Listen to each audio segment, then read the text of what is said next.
ay naniniwala na ang mga kapulisan ay nandyan upang tayo ay protektahan.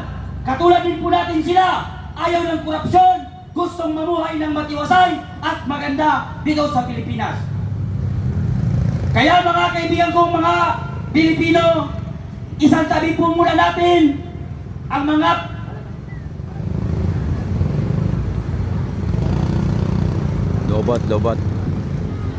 Lobat yung mic. Naglobat. Shout out sa inyo. isang tabi po muna natin ang ating mga kulay.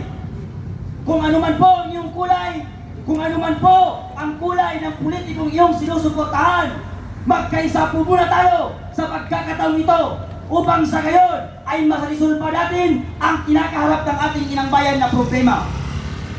Unang-una sa lahat mga kababayan, tayo ay naparito sapagkat ang House of Representatives, dyan namumugad ang mga kurakot at buhayang politiko. Dyan nagsisimula ang lahat ng nakawan sa gobyerno. Ang House of Representatives, binuo ng mga congressman. Ang Quad Committee na yan, binuo hindi para sa taong mamamayan, kung hindi binuo para protektahan ang mga politikong magnanakaw. Ngayon, tayo ay naparito upang magkaisa. Walang uwian, walang susuko, hanggat hindi natin napapatalsik ang mga politikong kurakot na nagpapahirap sa ating bansa. Ipaglaban natin kung ano ang marapat na sa atin. Huwag tayong matakot sa mga politikong nakaupo, sapagkat tayo ang dahilan kung bakit sila ang naupo dyan at tayo rin ang magpapababa sa kanila sa mga posisyon. Ang mga politikong iniboto natin, hindi natin sila ibinoto upang ang bayan ay pagtaksilan o pagnakawan ang mga tao. Binoto natin sila dahil ang akala natin sila ang makakalutas sa kahirapan sa bansa natin. Ngunit hindi pala, sapagkat sila pala ang mas lalong magpapahirap sa ating bansa.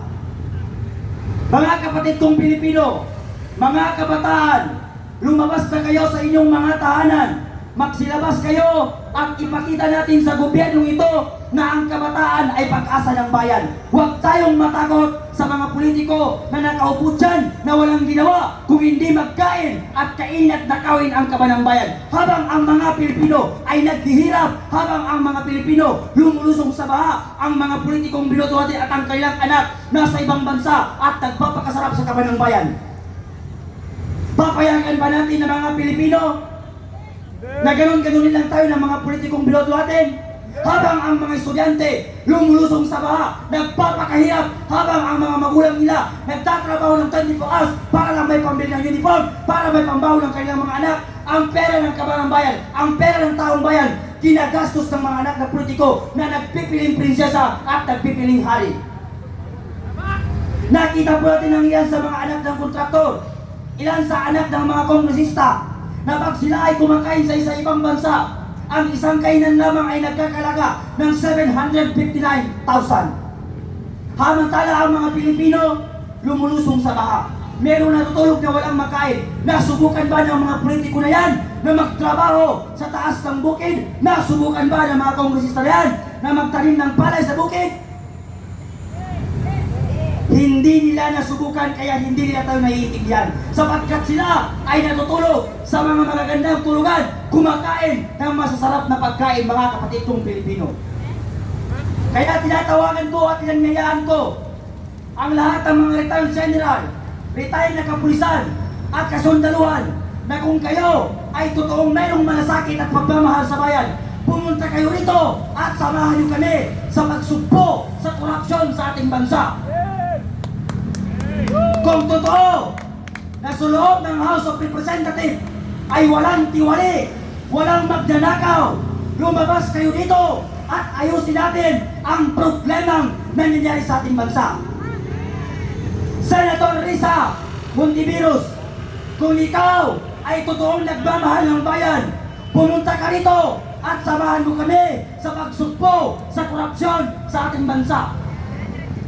Senator Bato de la Rosa, Robin Hood Padilla, at lahat ng mga senator, kung totoo kayo na merong pagmamahal at malasakit sa inang bayan, pumunta kayo rito, bumaba kayo rito at pag-usapan natin ito, sapagkat hindi kami aalis dito hanggat hindi lumalayas ang ang mga buhay na nasa House of Representatives.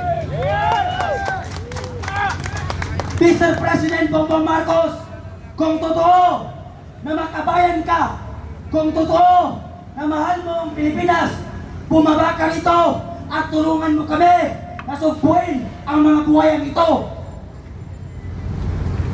Vice President Sara Duterte, kung totoo na mahal mo ang Pilipino at handa kang maglabang sa mga Pilipino, bumaba kayo rito, lahat ng senator, congressman, mayor, mga retired na general ng pulis at sundalo, pumunta kayo rito at ayusin ang problemang ito dito sa ating bansa. Etong House of Representatives, ang dahilan ng nakawan, si Martin Romualdez na magnanakaw, hampas lupa, insektong buhaya. Akala ko dati, ang mga buhaya nasa tubig lang. Ngayon, nagsilabasan ng mga buhaya, gumagapang sa House of Representatives ang mga buhayang putang ina.